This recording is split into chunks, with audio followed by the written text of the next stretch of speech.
Hello, good morning. For today's video ay muli pong nagbabalik ang inyong Mami Mylene Vlogs. At ang lulutuin ko nga po pala ngayon ay isa sa mga matagal nang ipinaluluto sa akin itong si Ate Mayan, ang chicken pastil. Pagkatapos ko naman itong hugasan ay inilagay ko na nga sa isang kaserola at nilagyan ko lang ng laurel at konting asin. Isang buo ng bawang na hinati ko lang siya sa gitna at pagkatapos niyan ay naglagay na rin ako ng konting paminta na ang tawag nga dito ng aking pamangkin ay binasag-basag. At habang nakasalang at pinakukuluan ko pa nga ang manok ay naghiwa-hiwa na nga ako ng maliliit na bawang at pagkatapos niyan ay isinunod ko namang hiniwa ang luya. Medyo nahirapan nga lang ako sa paghihiwa dahil nasira nga yung aking food processor kaya naman minano-mano ko na lang ang aking paghihiwa. At pagkatapos ay sunod ko namang hiniwa ang sibuyas. At habang nakasalang pa nga ang karne ng manok ay isinabay ko na rin ang pagsasaing para nga sa ganon pagkaluto nga ng ulam ay mabilis na nga kaming makakain.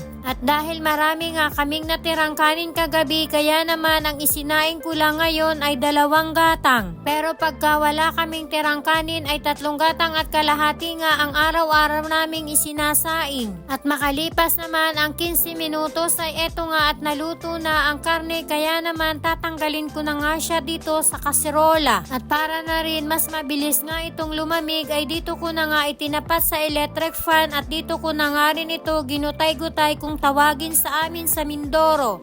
At dahil tinulungan na nga ako ni Daddy kaya naman mabilis nga lang akong natapos at pagkatapos naman ay naggisa na nga ako. At ang una ko nga iginisa ang luya at pagkatapos niyan ay sunod ko namang inilagay ang bawang at ang sibuyas. At nang maluto at umamoy na nga ang mga bawang, luya at sibuyas ay sunod ko na rin inilagay ang mga ginutay-gutay na karne ng manok. Pagkatapos ko namang maigisa-gisa ang manok ay naglagay na rin ako ng oyster sauce at saka konting toyo. At para naman sa iba pang dagdag pang palasa ay naglagay na nga rin ako ng 1 peraso ng Knorr chicken cubes at ilang patak din ng pamintang pino. Pagkatapos ko naman itong halu-haluin ay maglalagay naman ako dito ng konting suka at pagkatapos ko ngang mailagay ang suka ay hahayaan ko naman niyang makuluan hanggang sa mawala nga yung amoy ng suka. Pagkalipas naman ng ilang segundo ay hinalo-halo ko na nga ito at naglagay na rin ako ng konting chili oil.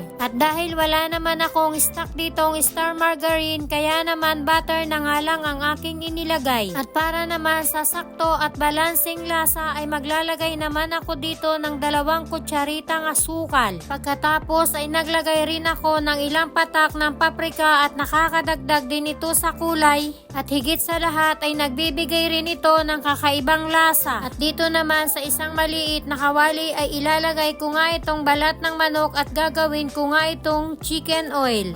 Medyo kinulang pa nga sa aking panlasa kaya naman nagdagdag pa nga ako ng konting oyster sauce at 1 kutsara naman ng asukal. At eto namang balat ng manok ay nagmantika na nga siya kaya lang nung hahaluin ko nga ay sobrang dikit na nga nito. At habang inaasikaso ko nga itong ginagawa kong chicken oil ay hinayaan ko lang itong aking iniluluto na chicken pastil sa mahinang apoy para sa ganon ay maprito-prito pa nga siya at maging tostado. At nung lumabas na nga ang napakaraming mantika ay eto nga at naglagay na nga ako ng annatto powder at ilang patak din ng iodized salt para naman magkaroon nga siya ng konting lasa.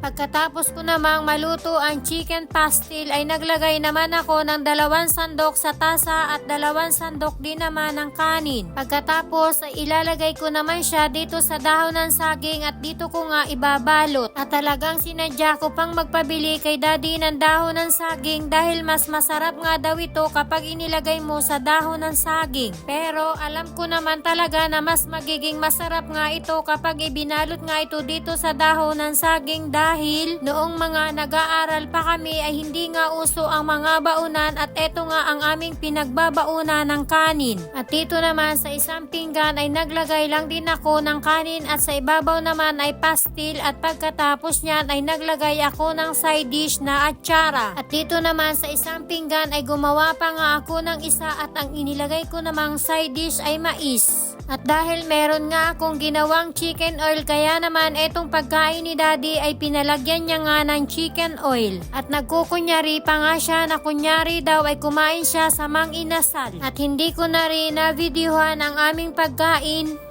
dahil nung mga oras na yon ay nag-live na po ako. At eto nga po pala yung before at eto naman yung after. At eto talaga yung legit na sinasabing taob ang isang kalderong kanin. Kaya naman natutuwa rin akong ipagluto sila ng mga gusto nilang pagkain. Tapos makikita mo nga sila na nag-e-enjoy sila at ganado nga silang kumain. Kaya kung nakarating ka hanggang dulo, baka pwedeng pa-heart, pa-share at pa-follow na rin po. Thank you for watching. Bye!